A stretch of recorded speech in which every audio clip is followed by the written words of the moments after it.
Hola, buenas tardes a todos y a todas. Gracias por estar aquí en una de las conferencias de este ciclo que estamos realizando a través de la Fundación FIDAP.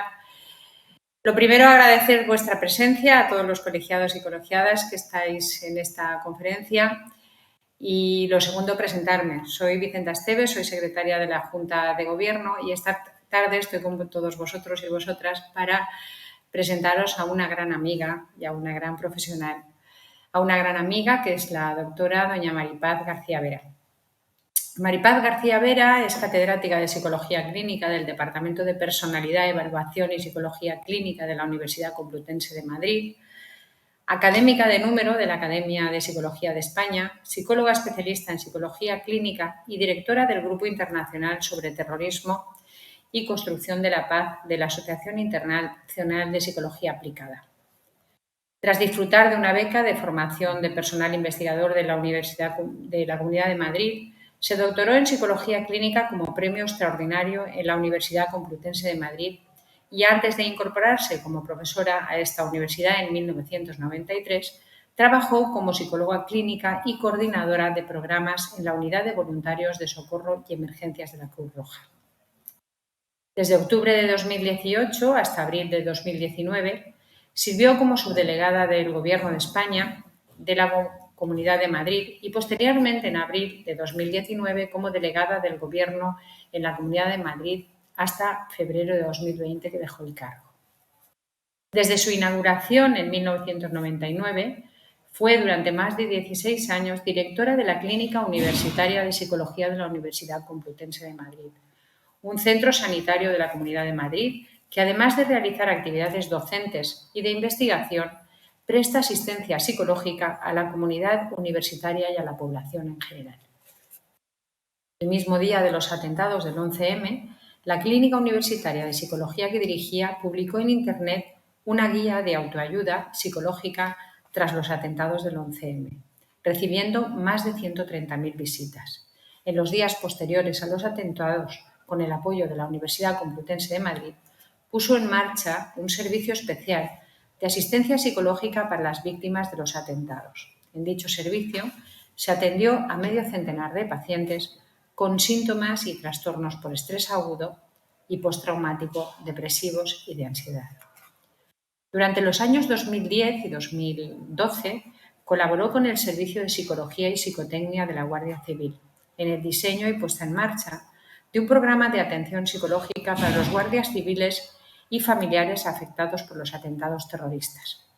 Desde mayo de 2015 a mayo de 2017 fue directora de la Cátedra Extraordinaria Complutense Unidad Militar de Emergencias, comandante Sánchez Gey, de Psicología en Emergencias de Desastres y Catástrofes. La profesora García Vera ha publicado más de 150 trabajos científicos y docentes. Ha dirigido más de 17 tesis doctorales.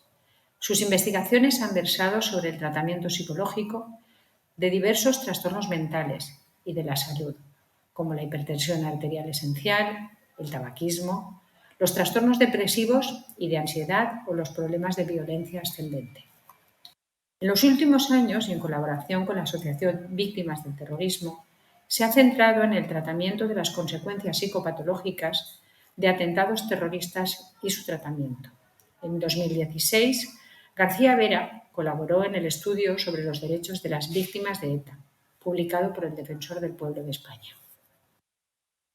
Tras declararse en España el estado de alarma por la pandemia del COVID-19, participó en la creación y coordinó el Servicio Telefónico de Atención Psicológica del Ministerio de Sanidad y del Consejo General de la Psicología de España, dirigido a familiares de enfermos o fallecidos por la COVID-19, a profesionales con intervención directa en la gestión de la pandemia y a la población en general, en el que 43 psicólogos y psicólogas atendieron 15.170 llamadas y llevaron a cabo un total de 11.417 intervenciones psicológicas. Entre los premios y reconocimientos recibidos destacan el Premio de Investigación de Psicología Aplicada Rafael Burgaleta, del Colegio Oficial de Psicólogos de Madrid, en sus ediciones 3, 10 y 23. el Premio de Investigación de Psicología Lafourcade Ponce, en su 9ª edición. La mención especial en la modalidad de Ciencias Biomédicas y de la Salud del tercer Premio de Transferencia de Tecnología y de Conocimiento de la Universidad Complutense de Madrid. La Medalla de Honor de la Cruz de la Dignidad de la Asociación de Víctimas del Terrorismo. La Cruz con distintivo blanco de la Orden del Mérito del Cuerpo de la Guardia Civil. La Cruz de Ingreso en la Orden del Mérito Policial con distintivo blanco del Ministerio del Interior. El Diploma de Excelencia docente de la Universidad Complutense de Madrid en 2015 y 2016.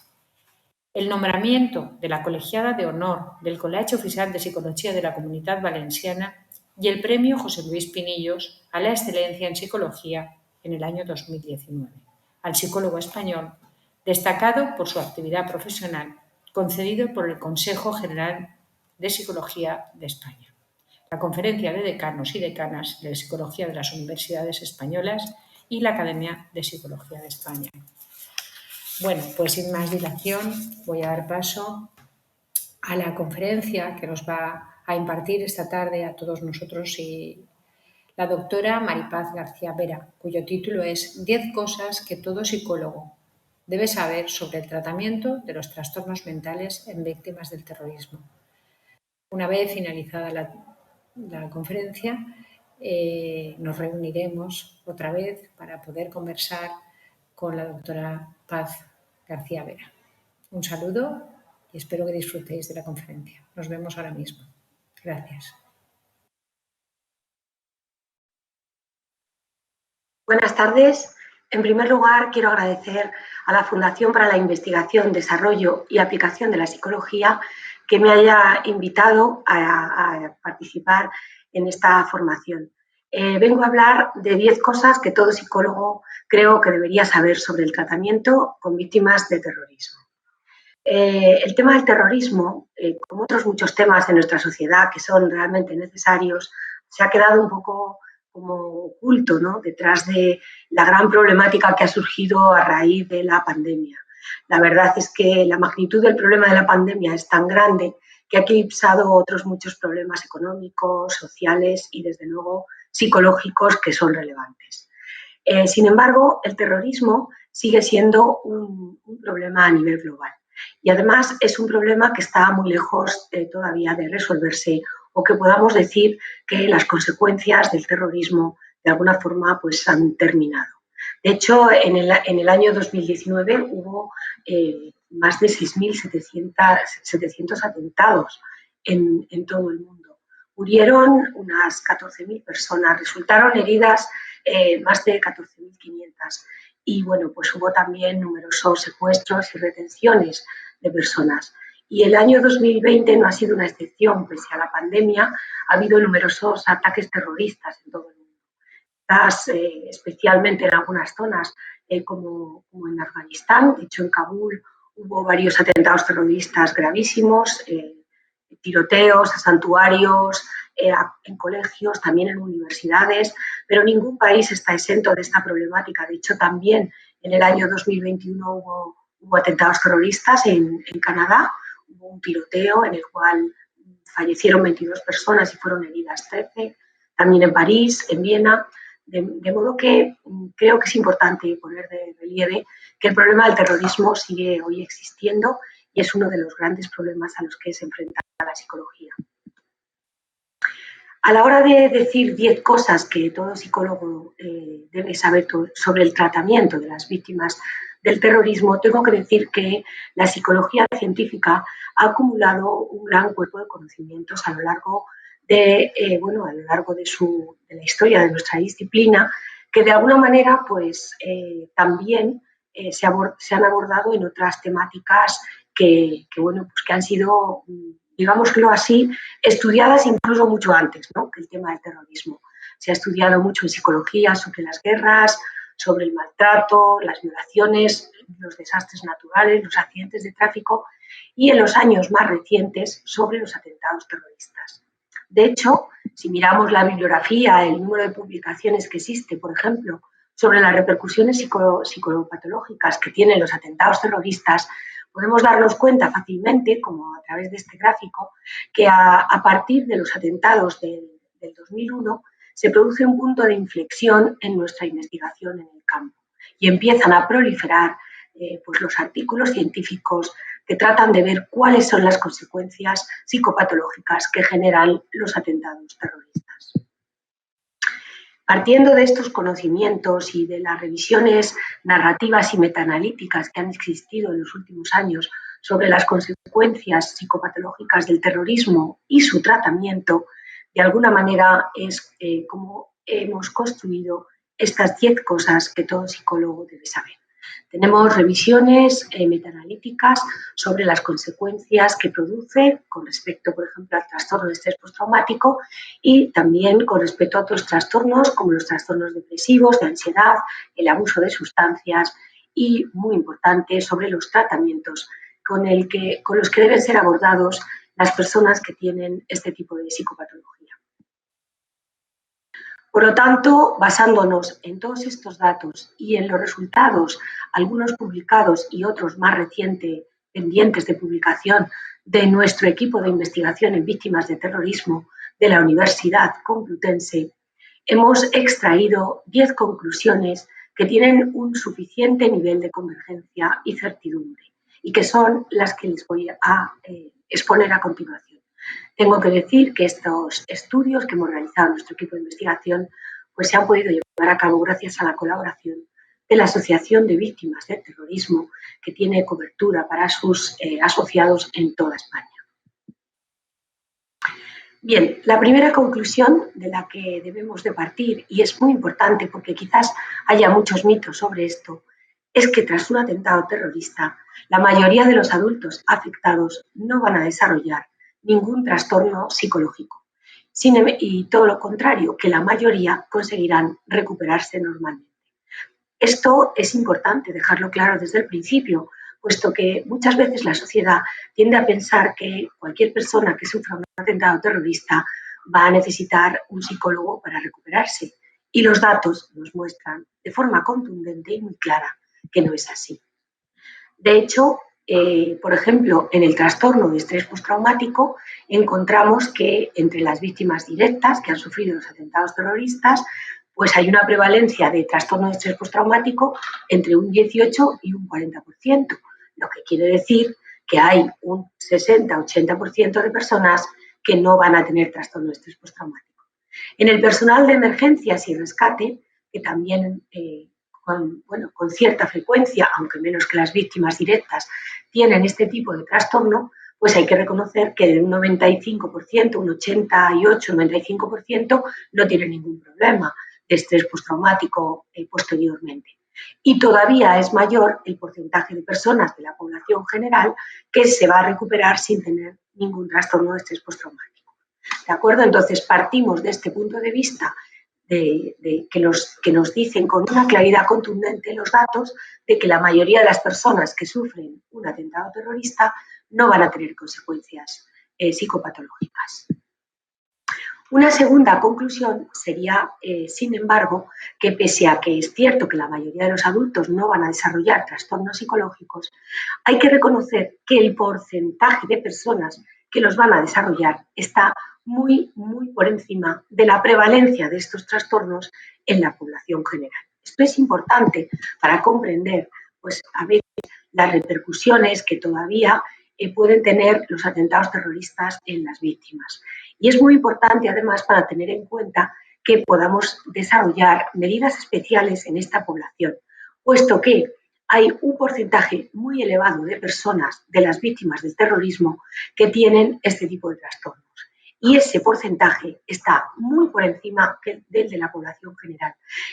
Si hay de un 18 a un 40% de personas que han sufrido atentados terroristas y que realmente tienen, por ejemplo, estrés postraumático, es cierto que hay muchas más personas que se han recuperado, pero es cierto también que este porcentaje de TEP no se tiene habitualmente en la población general y hay que tener en cuenta que la población general también tiene sus propios problemas y sufre sus propios acontecimientos traumáticos.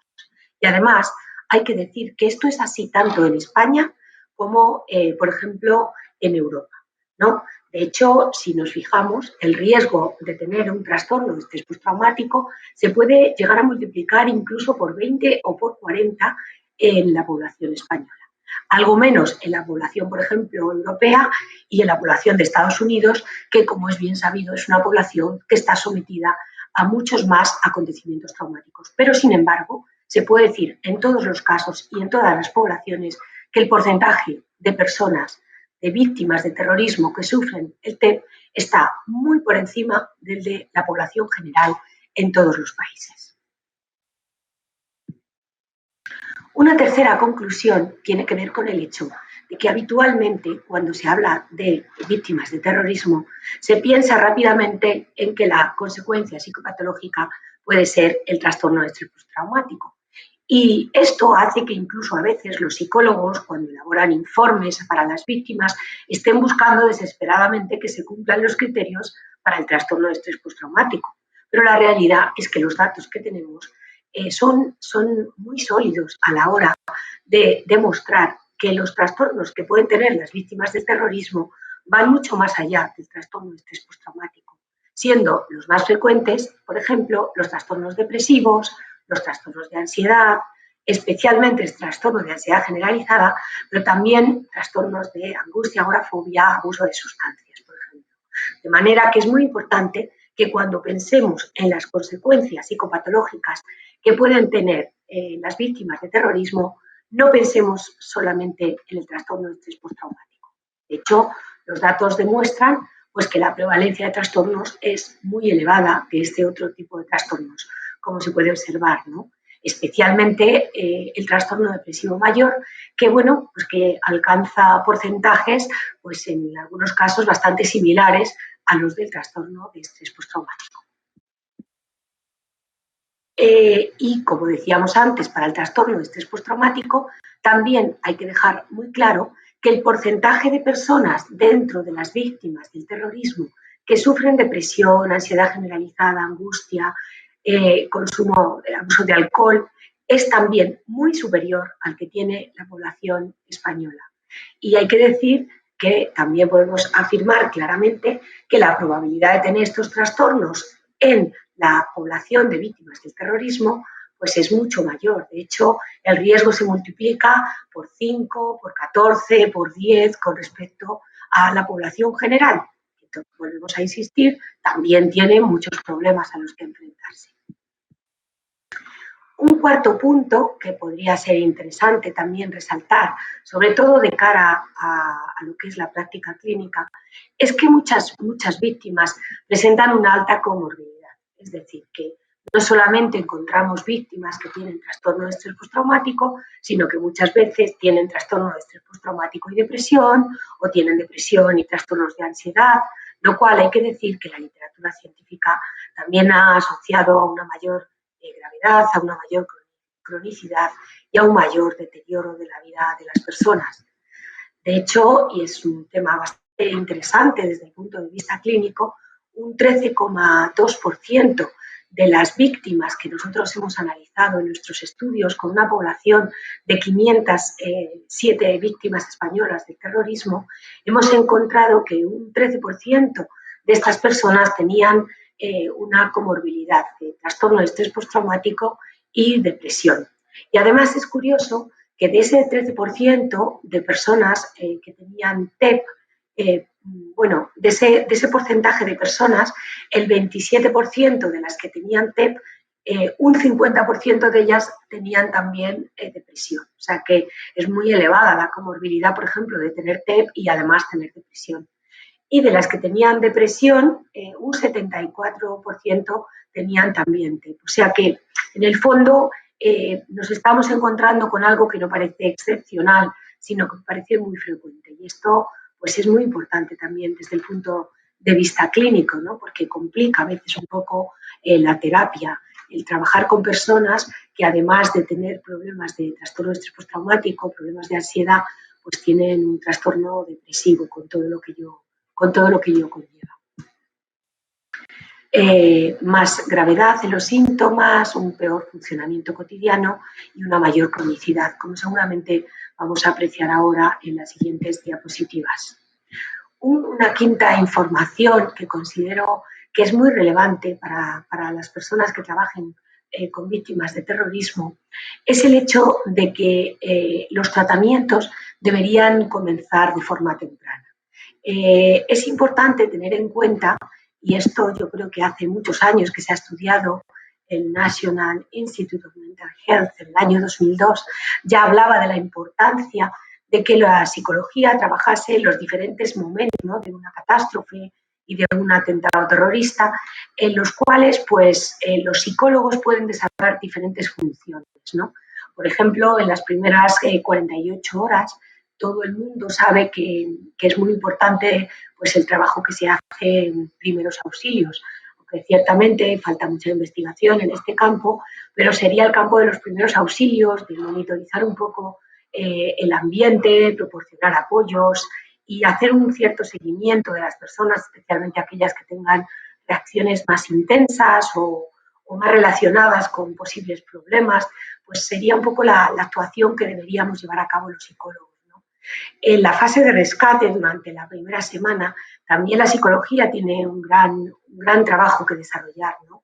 Empezando pues, a fortalecer los recursos de todas aquellas personas afectadas. Este es un momento importante para, por ejemplo, la difusión de las guías, ¿no?, guías de autoayuda, como la que desarrollamos, por ejemplo, en su momento en los atentados del 11M, ¿no?, que la gente está deseando saber cómo apoyar a los demás, cómo fortalecer sus propios recursos, por qué le está pasando lo que le está pasando. Es decir, la gente quiere saber qué hacer, ¿no? O gente que está súper activada, cómo relajarse, gente que no puede, que se siente culpable de no haber hecho más, cómo entender esa culpa, ¿no? Es decir, que de alguna manera todo lo que sean estrategias para facilitar la resistencia, la recuperación, es decir, personas resistentes o resilientes, que en un primer momento, digámoslo así, hayan tenido reacciones, pero que puedan regresar a la normalidad dentro de ese proceso normal de adaptación que suponen las reacciones que se producen ante un acontecimiento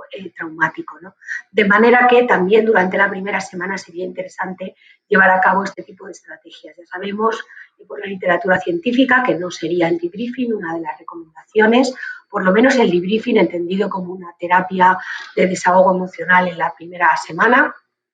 Sí que se pueden llevar a cabo otras estrategias de debriefing, como el debriefing operacional, que ya sabemos que es ese que llevan a cabo pues, los cuerpos de seguridad, de emergencia, para ver un poco cómo ha salido la evolución, ¿no?, cómo se ha gestionado, qué problemas se han encontrado, pero que no es tanto una terapia, ¿no?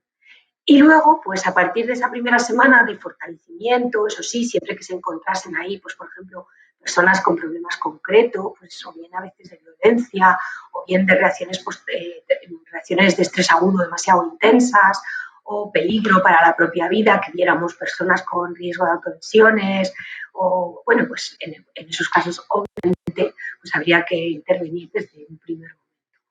Y luego tendríamos la fase de recuperación. Y aquí es donde me gustaría hacer hincapié, porque a veces parece que tenemos que esperar a la fase de regreso a la vida para llevar a cabo nuestras intervenciones psicológicas. Y es lógico porque durante muchos años no estuvo claro qué intervenciones psicológicas se podían llevar a cabo en las semanas, por ejemplo, de 1 a 4 semanas, es decir, antes incluso de que podamos diagnosticar un estrés postraumático, ¿no?, que sería una fase de estrés agudo, digámoslo así.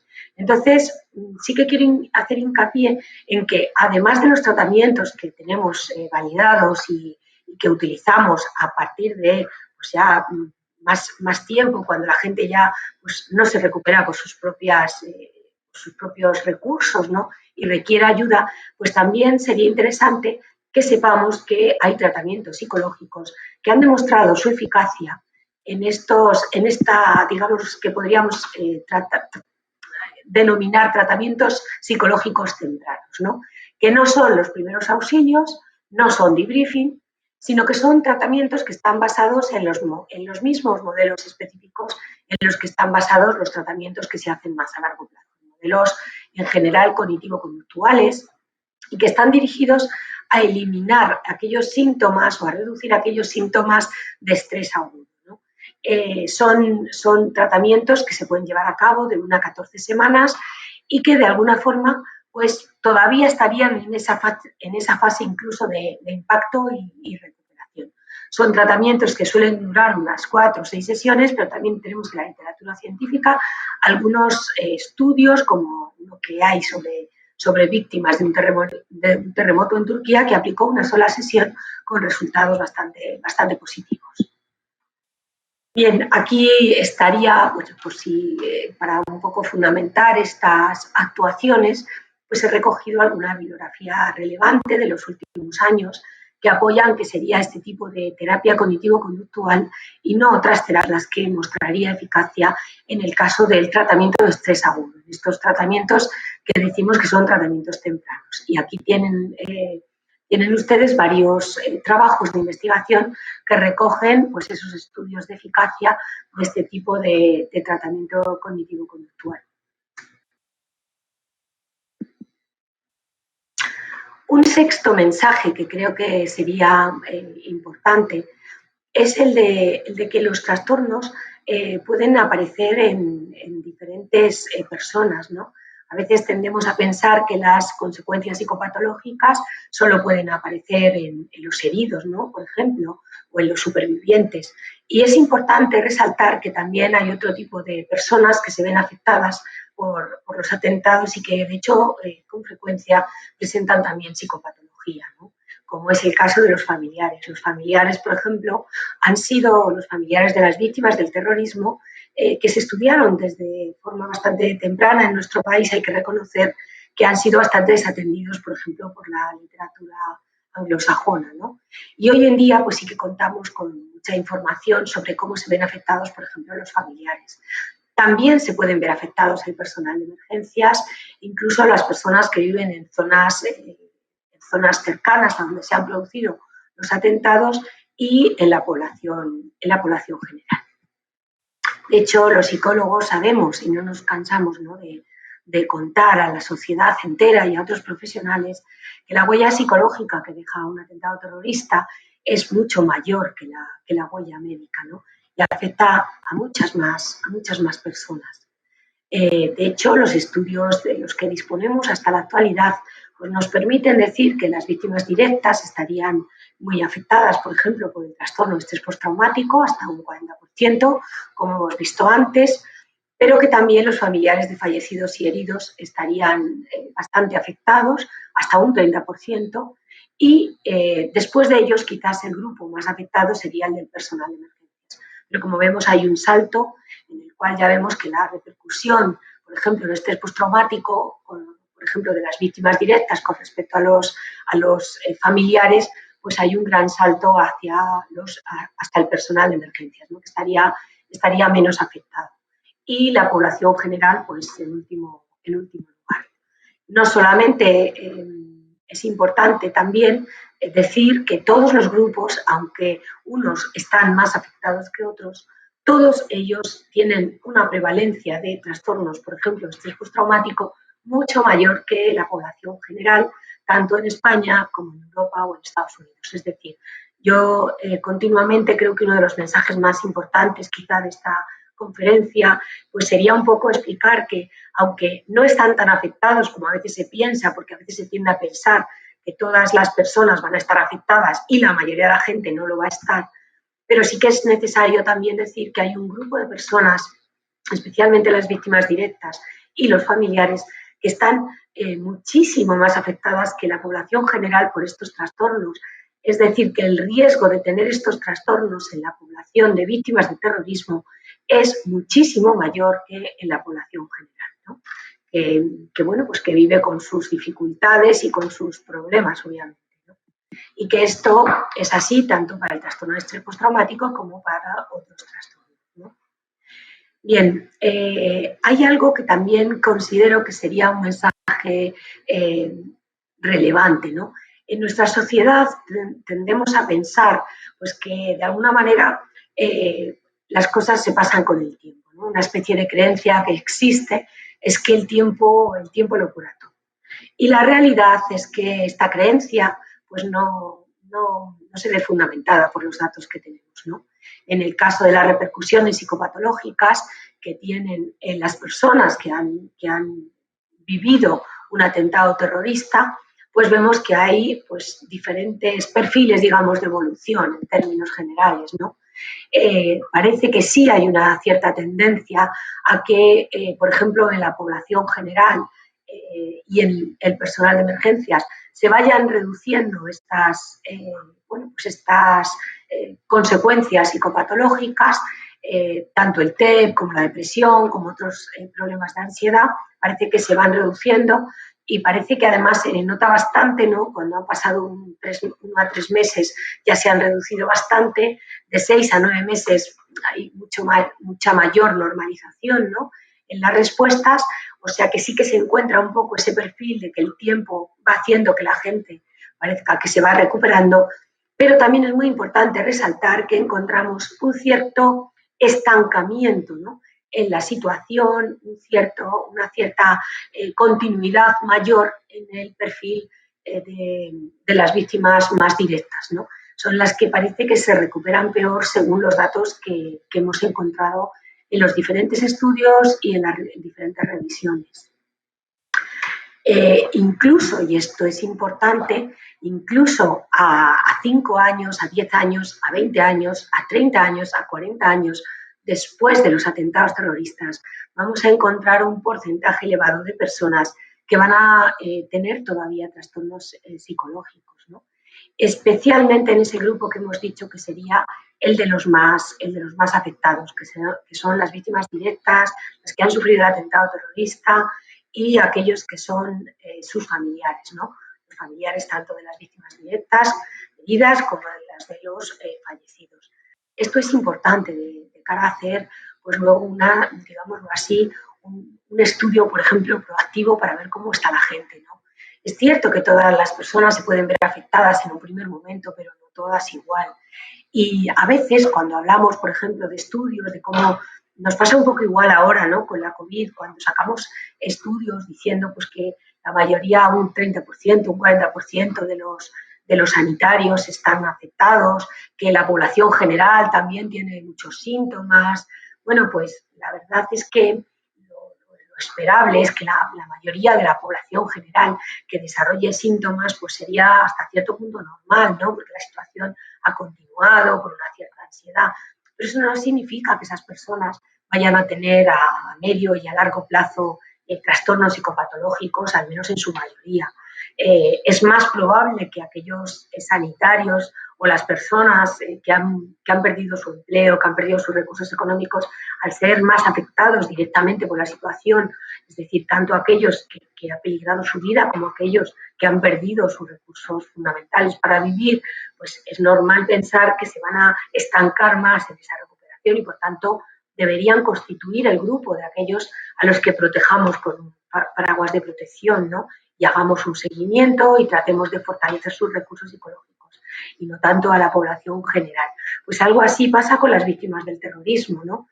Porque la mayoría de las personas que lo han visto en la televisión, que han sido de la población, pueden estar afectadas, incluso el personal de emergencias, pero realmente la mayoría de estos grupos se van a ir recuperando, pues un año después pocas personas estarán afectadas, mientras que los que han vivido directamente el atentado, han perdido a sus seres queridos, pues es mucho más probable encontrar que van a tener consecuencias psicopatológicas, ¿no? Y esto pues es muy relevante de cara a planificar los seguimientos, ¿no? Y los estudios proactivos. Por ejemplo, en nuestros trabajos de investigación pues hemos encontrado que tras una media de 22 años después del atentado, porque hay personas que a lo mejor hace 15 años y hay otros que a lo mejor hace 40, pues hemos encontrado que la prevalencia de trastornos es elevada en víctimas directas, ¿no? Hay pues, casi un 36% de personas entre las víctimas directas que tienen un diagnóstico de estrés postraumático, ¿no? No síntomas de estrés postraumático, sino que realmente es un trastorno en el sentido no solo de que cumple la sintomatología, sino de que afecta su vida, interfiere con que puedan llevar a cabo una vida normal, les genera mucho malestar. También entre los familiares de los fallecidos encontramos un porcentaje elevado de trastorno de estrés postraumático, un 22 y pico %, y entre los familiares de los heridos. Por ejemplo, El trastorno depresivo mayor también aparece en las víctimas directas, en los familiares y en los tanto de heridos como de fallecidos, y otros trastornos de ansiedad que, como vemos, pues también son bastante frecuentes. O sea que realmente es importante, creo, el mensaje de que, como a veces nos dicen, pero bueno, y esa gente que tuvo los atentados hace 20 años, hace 30 años, ¿cómo pueden seguir mal? ¿Es cierto que siguen mal? Bueno, pues los datos han encontrado de forma muy contundente que sí, que pueden seguir mal y que de hecho hay un porcentaje de personas bastante elevado que sigue mal. No la mayoría, como vemos por estos porcentajes, pero sí un porcentaje muy considerable de personas. De hecho, la prevalencia del trastorno de estrés postraumático, por ejemplo, que existe en nuestro país, si hacemos una media, ¿no?, entre ese porcentaje de personas que tienen estrés postraumático de las víctimas del terrorismo, que son víctimas directas, o son familiares de heridos o familiares de fallecidos, estaríamos en torno a un 27%, ¿no?, de la población a la que hemos llamado, ¿no? Y la verdad que es un porcentaje elevado, ¿no? No tenemos datos de otros países con tantos años, es decir, que puedan decirnos cuáles son las consecuencias psicopatológicas de los atentados terroristas de esos países después de una media de 22 años. No. Nuestro país, en ese sentido, tenemos que decir que nuestros estudios son de los pocos que hay en el mundo sobre cuáles son las consecuencias psicológicas, psicopatológicas de las víctimas de terrorismo después de tantos años. Quizá porque llevamos tantos años, pues eso es una desgracia, pero la realidad es que también nos ha permitido estudiar cuáles son esos efectos a largo plazo, ¿no? No tenemos, por tanto, datos de comparación, pero sí sabemos, por ejemplo, que en otros países, en otras revisiones que se han hecho, pues al cabo de 1, 2, 3, 4, 5 años, los estudios encuentran una prevalencia muy parecida a la que tenemos nosotros, una media de 22 años después. Es decir, que sí podríamos decir, bueno, comparando un poco, que si en otros países pues está en torno al 20-27% en los siguientes 5 años, que en nuestro país 22 años de media después esté un 27%, pues quizás sí nos permite decir que parece que nuestras víctimas estén más afectadas, ¿no?, que la población de víctimas de terrorismo de otros países. Una novena conclusión va dirigida un poco, pues, al hecho de que hay algunos elementos que pueden influir en este grado de afectación, ¿no?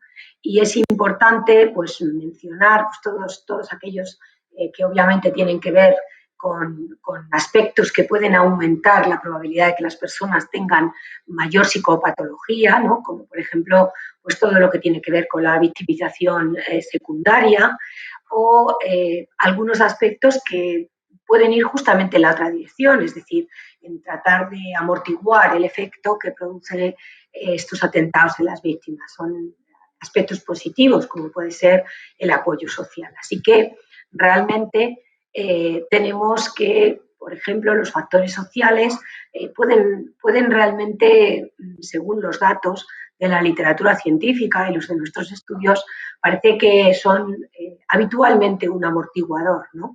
De hecho, es un hecho constatado en la literatura que el apoyo social funciona como un amortiguador, tanto en atentados como en catástrofes, ¿no? Sin embargo, nosotros quisiéramos también poner aquí de relieve que, igual que funcionan como superhéroes, ¿no?, que nos permiten ayudar a las víctimas, el apoyo social ese tan importante, ¿no?, que se presta después de un atentado terrorista, eso que los psicólogos siempre decimos de, por favor, no saquéis ya más el atentado terrorista en la televisión, no dejar de sacar imágenes que incluso pueden producir reacciones traumáticas en la población, ¿no? Dejar de reproducir eso y reproducir el apoyo social, la cantidad de gente que muestra su apoyo, la cantidad de gente que sale a solidarizarse con las víctimas, ¿no? Esa parte yo creo que todos la tenemos clara, pero también es importante que destaquemos que también pueden ser grandes villanos, ¿no?, los aspectos sociales. Grandes villanos que a veces, pues, pueden influir para que la gente esté peor, ¿no?, psicológicamente. Factores como el que se repitan las declaraciones a veces en los juicios, factores como que las víctimas no se sientan acogidas cuando tienen que declarar, cuando tienen contar lo que les ha pasado o cuando tienen, por ejemplo, que enfrentarse a los procesos judiciales que parecen dilatarse eternamente o a las decisiones de esos procesos judiciales sin que nadie les avise, ¿no? Que son tareas pues, que ahora hay un esfuerzo porque la UET, por ejemplo, lleva haciendo esa tarea desde hace muchos años, pero realmente pues ahora hay una oficina que también tendría que dedicarse a hacer pues yo creo que la intentan hacer, ¿no? También en colaboración con las asociaciones, de avisar a las víctimas, ¿no? De que se van a liberar determinadas personas que han estado implicadas en sus atentados terroristas, pero esto va mucho más allá, ¿no? También los servicios policiales que cada día están más preparados para hacer interrogatorios que son habituales y necesarios, pero que pues hay que intentar que se hagan de forma que no supongan para las víctimas un maltrato institucional, ¿no? Que realmente también los medios de comunicación deberían tener mucho cuidado con no filtrar, por ejemplo, intimidades de las víctimas, con acercarse a ellas teniendo en cuenta que muchas veces no están preparadas para hablar en un momento como un atentado terrorista, los vecinos que muestran apoyo, ¿no? Y que muchas veces, más que apoyo, pues en otras, nosotros sabemos que la situación de nuestro país, de las víctimas de terrorismo en nuestro país, pues en muchos casos el apoyo de los vecinos ha brillado por su ausencia, ¿no? Ha habido mucha amenaza, ¿no? Incluso por parte de los grupos terroristas y poco apoyo, ¿no? Bueno, en definitiva, creo que es importante que tengamos en cuenta esta situación que han vivido nuestras víctimas, ¿no? Podríamos pensar, alguna vez lo hemos pensado, si nosotros en nuestros estudios estábamos sobrevalorando la cantidad de personas que estaban mal, pero hemos comprobado que no es así porque es el porcentaje de personas que hemos encontrado que realmente tienen trastornos coincide con el porcentaje de personas que están recibiendo tratamiento farmacológico, tratamiento psicológico. Por lo tanto, eso no es así, ¿no? De hecho, han salido algunos estudios en los últimos años que ponen de relieve el gran apoyo que han tenido los terroristas, ¿no? Con el efecto pues, negativo que esto tiene para las víctimas y el poco apoyo que han tenido las víctimas. Por ejemplo, el 100% de las muertes de los miembros de ETA durante la transición y la consolidación democrática iban siempre seguidas de manifestaciones, huelgas en favor de los terroristas, mientras que no era así con las víctimas, ¿no? Un apoyo a los terroristas que de hecho se ha seguido manteniendo y que sigue teniendo también sus efectos en las víctimas del terrorismo, ¿no? Que ven cómo las personas pues, que han asesinado a sus seres queridos salen entre vítores, a veces, por ejemplo, de las cárceles, en actos que incluso están implicados instituciones, ¿no? Y este apoyo, además, esta escasez de apoyo a las víctimas del terrorismo es algo que han vivido muchas de las víctimas que nosotros hemos llamado y que hemos trabajado con ellas, ¿no? Que estaban mal. De hecho, el 76% de los asesinatos de ETA durante la transición y el 82% durante la consolidación democrática no generaron ninguna movilización de apoyo. Aquí tienen ustedes en esta foto pues unas poquitas víctimas que se ven además increpadas por todo el apoyo que tenían los terroristas y que se les ve detrás. Afortunadamente esto fue cambiando con el Pacto de Ajurianea en el año 88 y la erupción de Gesto por la Paz 3 años después, se empezó a llevar a cabo un apoyo social a las víctimas del terrorismo que sin duda llegó a ser pues, multitudinario con el asesinato de Miguel Ángel Blanco en el año 97. Pero todos los años anteriores hay que pensar que todas esas personas que hoy siguen entre nosotros, muchas de ellas pues han vivido esa falta de apoyo, ¿no? En concreto, eso sería, digamos, la parte villana, ¿no? del efecto social, del efecto que tienen los factores sociales sobre las víctimas. Pero también sabemos que el apoyo social puede ser un amortiguador del estrés y, por lo tanto, pues un factor que de alguna forma ayude a que las víctimas se encuentren mejor. Bueno, los resultados de nuestro estudio en el tratamiento con las víctimas del terrorismo en toda España. De hecho, hay víctimas solamente nos queda Castilla y León, las islas y Ceuta y Melilla. Hemos encontrado 2 resultados que creo interesantes compartir con ustedes. El primero, que el malestar generado por los procesos legales y por haber sufrido el atentado en el País Vasco son factores de riesgo, es decir, que las personas que han sufrido el atentado en el País Vasco están peor que el resto de las víctimas del terrorismo, tienen más consecuencias psicopatológicas, y que las personas que han sufrido pues mayores problemas con respecto a los procesos legales también han tenido una mayor sintomatología de estrés postraumático, y también un resultado en sentido positivo, que el apoyo social después de los atentados terroristas sí que ha sido un elemento protector en el desarrollo de sintomatología. Es decir, que aquellas víctimas que valoran que han tenido mayor apoyo social son también las que se relaciona con que hayan tenido menos efectos psicopatológicos. Creo que son dos resultados importantes. Y por último, decir que en la fase de regreso a la vida, allá donde la mayoría de los psicólogos suelen desarrollar este tipo de tratamientos para las víctimas del terrorismo, pues lo que la literatura científica nos dice es que el tratamiento de elección sin duda debe ser el tratamiento cognitivo-conductual centrado en el trauma. Los datos en este sentido son contundentes a favor de esta terapia por encima de todas las demás que en estos momentos no tienen ese apoyo empírico para trabajarlas con las víctimas del terrorismo. De hecho, hay estudios de eficacia y estudios de utilidad, y nosotros, en nuestros trabajos de eficacia y de utilidad, pues hemos de alguna forma replicado resultados parecidos a los que existían en la literatura científica. Así que, como conclusión, me gustaría decir que la psicología tiene mucho que aportar en el campo de los trastornos psicológicos, por supuesto, en el campo de la psicología clínica, en cómo se puede abordar el tratamiento de las víctimas del terrorismo en los distintos momentos, ¿no?, después de que haya ocurrido el atentado, pero tengo que resaltar que también hay muchos aspectos en los que la psicología puede contribuir desde la preparación de la población a la prevención del terrorismo, por supuesto, la desradicalización, todos los trabajos que se están llevando a cabo. Es decir, que hay muchas otras partes de la psicología, más allá de la de los tratamientos, que podrían ayudar en este campo. Y sí quisiera resaltar que todavía tenemos esta generación de personas que han sido afectadas por el terrorismo.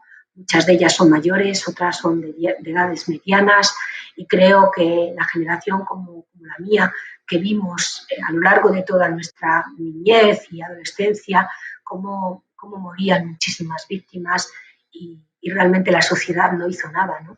Hizo poco, no salimos a protestar ni nos manifestamos en los primeros aquellos años en los que morían tantas personas. Pues creo que es muy importante que aprendamos esta lección.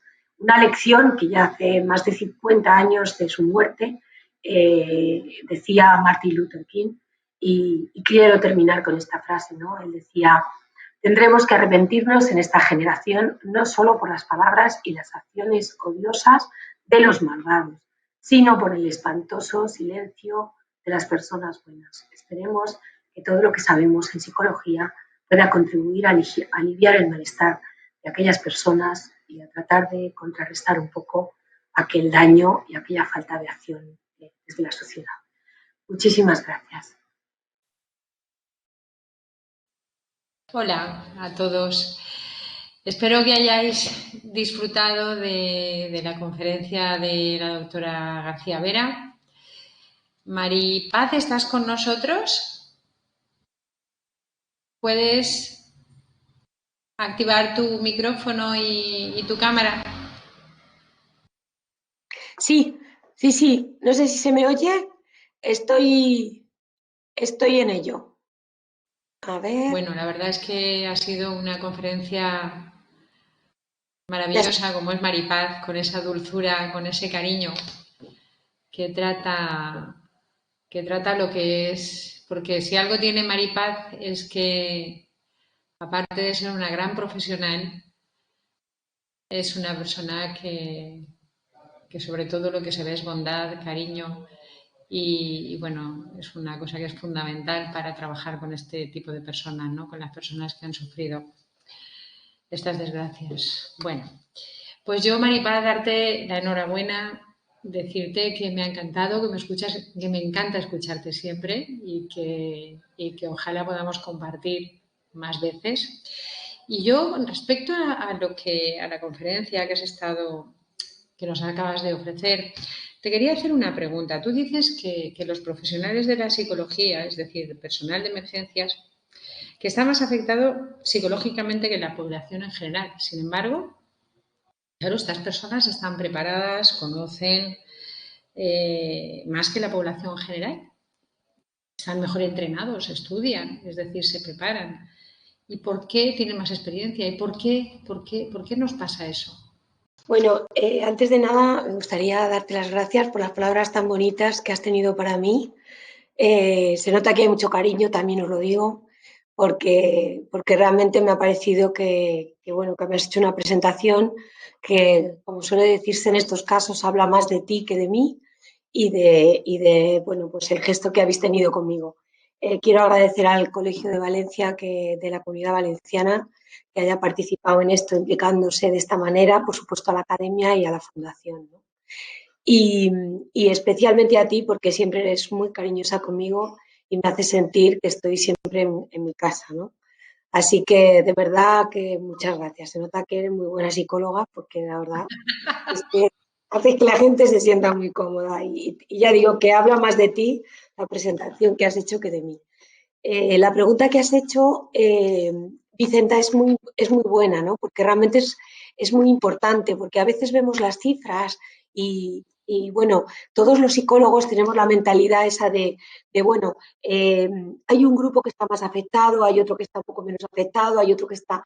Y esto en realidad son cifras, ¿no? Es verdad que en términos generales las personas más afectadas pues van a ser aquellas personas que de alguna manera pues han perdido su vida, los seres queridos o han perdido una pierna. Luego estarían también, por supuesto, ahí los familiares, ¿no? Pero a veces nos puede ocurrir que haya familiares que están más afectados que los heridos, ¿no? A lo mejor padres que han perdido a sus hijos están más afectados que heridos, ¿no? En los propios atentados. Entonces, yo creo que una cosa importante que se ha conseguido en la investigación de los últimos años ha sido que, aunque vamos a seguir manteniendo, porque a la hora de estudiar y de hacer datos y presentar datos, pues si resulta que las víctimas están afectadas por un 28%, un 30%, resulta que los familiares un poquito menos en algunos trastornos, pero también, y luego hay un salto hacia lo que sería el personal de emergencias, pues es porque en términos generales el personal de emergencias está menos afectado que las víctimas directas, pero más afectados que la población general, ¿no? Pero también es cierto que puede haber situaciones que expliquen que esto no sea así. Entonces, esto que has preguntado es muy importante porque en realidad lo que hace que una persona esté más afectada o menos afectada tiene mucho que ver con la experiencia psicológica que esa persona tiene con respecto al atentado, es decir, cómo lo vive, la cantidad de muertos que se relacionan con ella, si ha sido en su casa. Esto, por ejemplo, Vicenta, se ha visto mucho en el mundo de las catástrofes, ¿no? Y en el mundo de las catástrofes se ha visto que hay veces, pues que hay catástrofes que dices, bueno, los bomberos que estaban en estos incendios, pues tienen una prevalencia bajísima de afectación, por ejemplo, de estrés postraumático.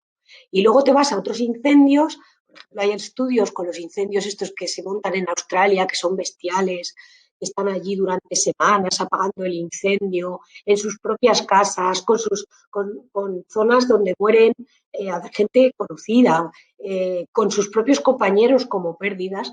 Y entonces se ve que, por ejemplo, la prevalencia de estrés postraumático en los bomberos y el personal de emergencia en estos grandes incendios, pues puede pasar de ser en unos estudios bajísima, de un 1%, 2% como mucho, y en otros hasta un 70, 60%, 7 años después. O sea, que realmente el que sea personal de emergencias nos dice un poco de la experiencia a la que se suelen enfrentar. Pero a veces nos puede engañar porque puede haber personal de emergencias que en realidad se está enfrentando a una experiencia psicológica como la de las víctimas. Porque en definitiva, esto es lo que los estudios nos han enseñado, que cuando el personal de emergencias es también víctima, son personas que mueren, que tienen compañeros que quedan heridos o fallecen, es cerca de sus propias casas, en fin, el grado de afectación va subiendo. Por eso en los últimos años la variable que mejor explica las consecuencias psicopatológicas es la que conocemos como grado de exposición. Y el grado de exposición no es, como a veces se ha dicho en la literatura, no es el pertenecer al grupo de bomberos o pertenecer al grupo de víctimas directas, es el haber tenido la experiencia de haber sufrido durante el atentado, la prolongación del sufrimiento, la intensidad de ese sufrimiento, si hay pérdidas entre los tuyos, entre los compañeros. Entonces hay una serie de variables mucho más importantes. Y esto, por ejemplo, explica, en el campo de los atentados terroristas, pues que cuando fueron los atentados del 11S en Estados Unidos, acordaros, pues ahí la prevalencia de estrés postraumático entre el personal de emergencias fue altísima, ¿no? Y cuando ocurrieron los atentados del 11M en Madrid, pues los recursos que se generaron aquí para el personal de emergencias, pues pensaban que íbamos a tener una prevalencia mucho mayor, pero no fue así. Aquí la prevalencia fue entre 1 y 2%, bajísima. Prácticamente casi nadie utilizó esos servicios. Y la pregunta es, ¿por qué? También son personal de emergencias. Sí, pero los bomberos de Nueva York, la policía, murieron en las torres, estuvieron horas allí luchando contra el fuego. Es decir, aquello fue una experiencia como víctimas. Y el personal de emergencias aquí en Madrid fue durísimo, pero cuando llegaron ya habían explotado las bombas. Y aunque siempre corren un peligro, porque siempre que te metes en un tren, pues hay peligro de laceraciones y hay peligro, y las experiencias de ver a los cadáveres y todo eso es muy dura, es verdad que la gente estaba muy preparada, ¿no? Y muy acostumbrada a situaciones difíciles, ¿no? Entonces, lo que pasa es que, claro, cuando ya esa situación difícil, digamos que te convierte en víctima, porque te está exponiendo a la misma situación que una víctima, pues es cuando se dispara. Entonces, el problema que tenemos en los estudios es que hay estudios que la prevalencia, como los atentados del 11M en Madrid, es de un 2% o un 1% en el personal de emergencias, y hay los de Nueva York, que a lo mejor es más de un 20, un 30, depende de los estudios. Entonces, claro, al final, al hacer la media, se quedan un poco como menos que las víctimas directas, pero más que la población general.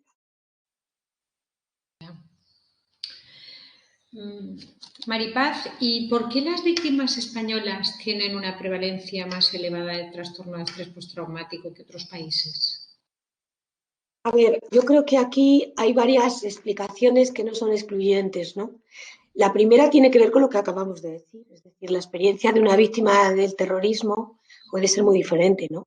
Nosotros aquí tenemos víctimas de terrorismo que sufrieron, por ejemplo, el 11M y ya no han sufrido más atentados terroristas ni más amenazas. Y además era en una época en la que, bueno, pues también era una época diferente, ¿no? Pero tenemos víctimas que han sufrido durante 20 años amenazas, han tenido que mirar debajo del coche, han tenido que cambiar sus rutinas porque estaban siendo amenazadas ellos y sus familias. Hemos tenido gente que no ha estado solo amenazados ellos o como los guardias civiles, sino toda la gente que viene al cuartel, sus hijos, sus mujeres. Es decir, el grado de amenaza, el grado de exposición al peligro y a la amenaza en estas personas ha sido altísima, ha sido durante muchos años y además ha sido una amenaza continuada, ¿no? Y luego yo creo que además de esto, que sería decir que el grado de exposición que han tenido ha sido muy prolongado, muy intenso. Tenemos muchas personas en el programa que no han vivido un atentado terrorista, han vivido varios. Han vivido algunos con compañeros, han recogido trocitos de compañeros, han vivido la muerte de compañeros, luego alguno ha vivido la muerte de familiares, han vivido experiencias dirigidas hacia ellos.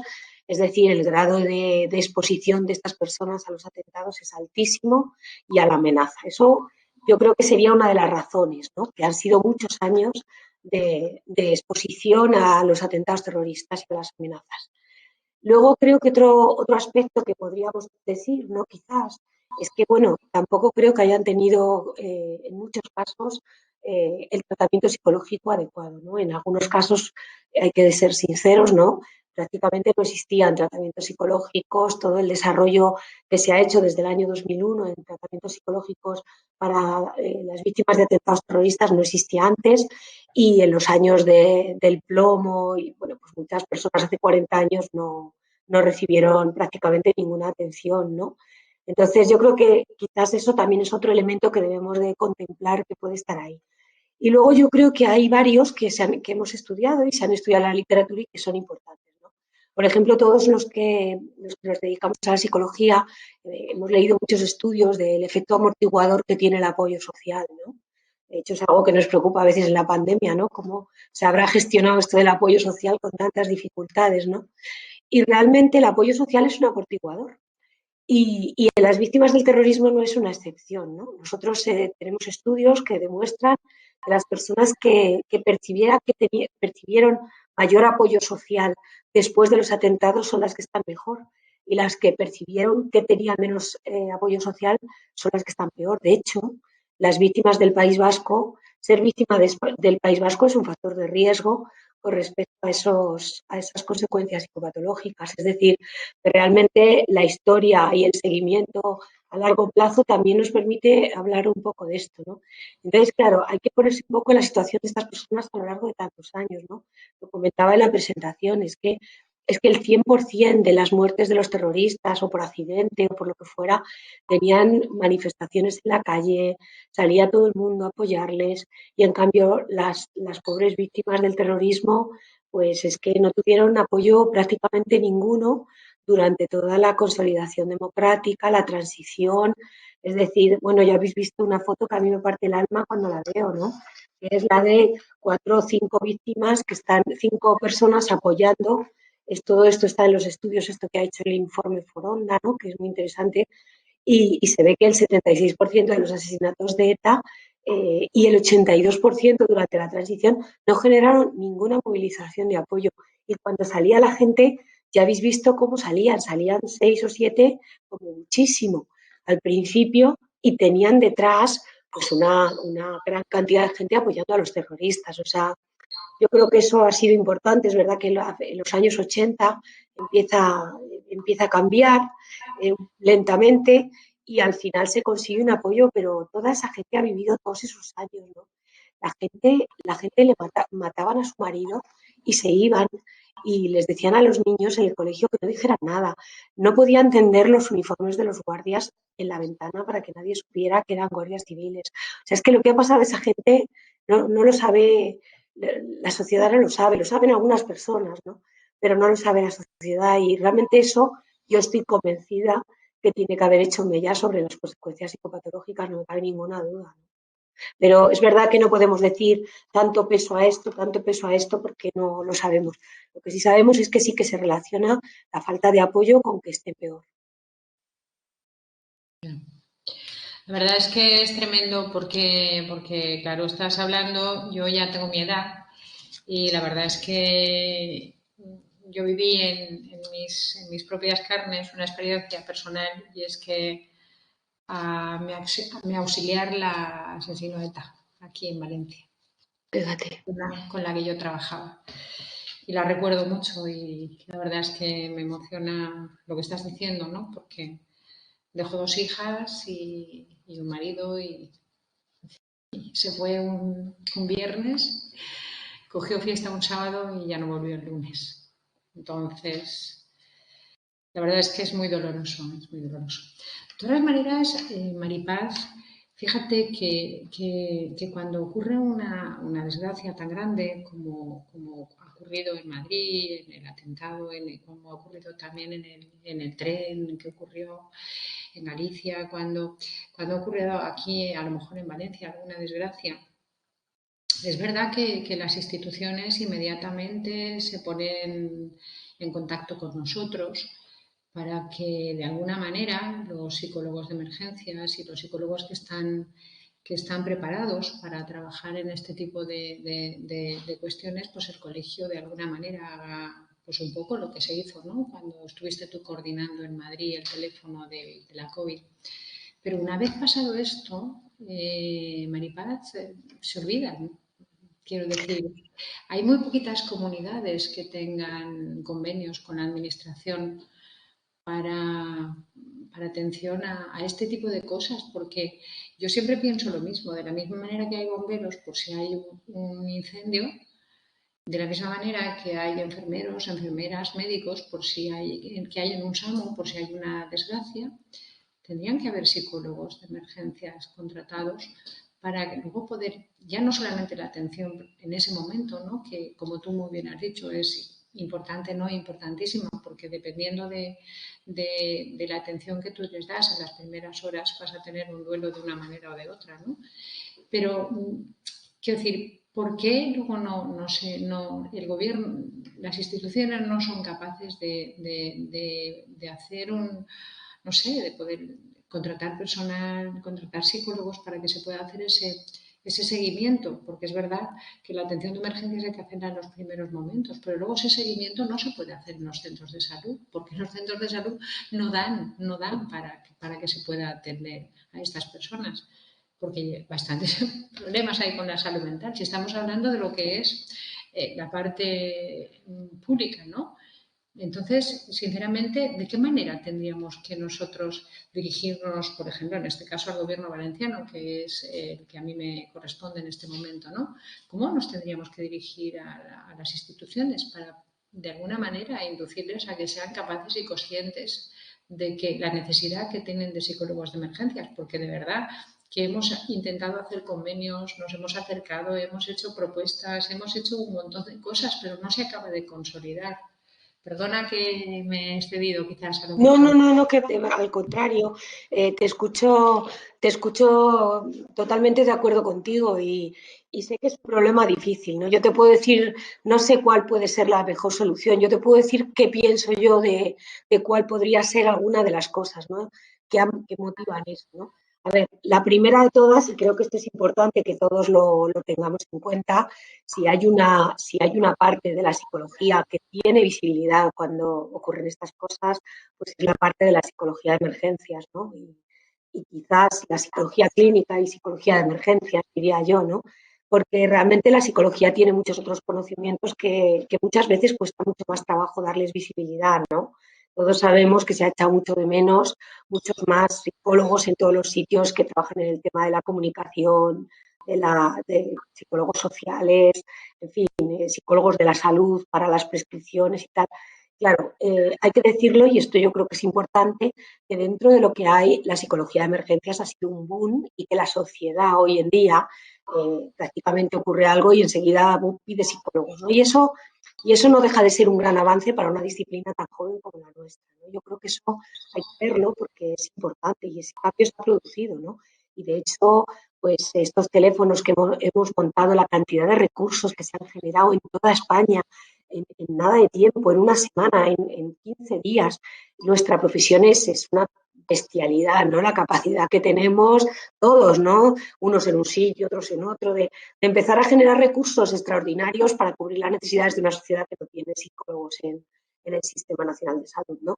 Entonces, a mí me parece que lo primero es felicitarnos y decir pues, también todo lo que se ha conseguido, que tienes toda la razón, pero que es verdad que lo ves y un poco es la envidia de todas las partes de la psicología, porque al final es lo que más visibilidad tiene, lo que más ayuda y lo que la sociedad tiene claro que hace falta. Yo creo que a veces hasta demasiado, ¿no? Porque a veces yo me acuerdo de una entrevista que le hicimos a los alumnos en plan bola de nieve, luego ellos a sus padres, luego ellos a sus tíos y tal, para recoger información y les preguntábamos después de los atentados del 11M si pensaban que la gente después de un atentado terrorista necesitaba un psicólogo y prácticamente todo el mundo dijo que sí, ¿no?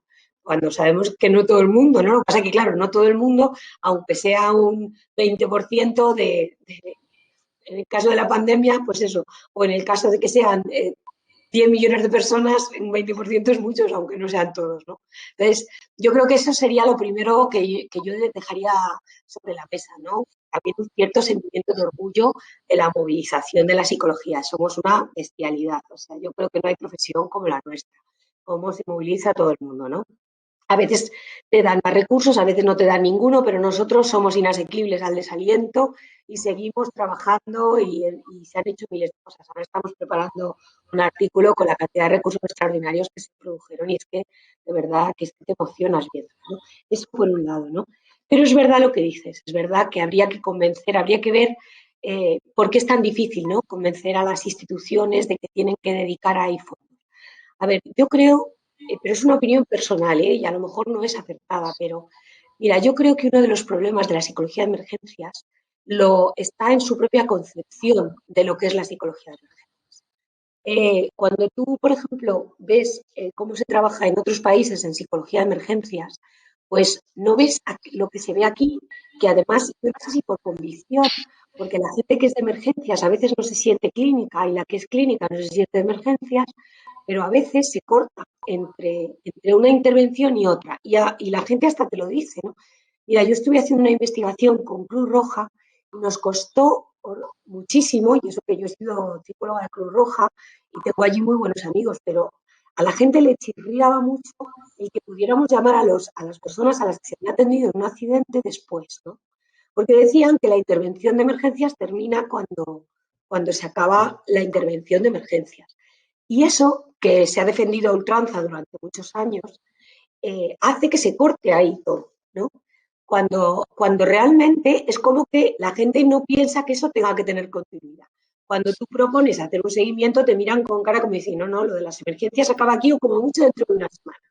Ya, pero a nivel internacional hace muchos años que se defiende otra postura diferente. Y yo creo que una postura que favorece más lo que tú estás diciendo, que es cuando tú tienes a la gente en emergencias, es lo que nosotros hicimos, por ejemplo, no,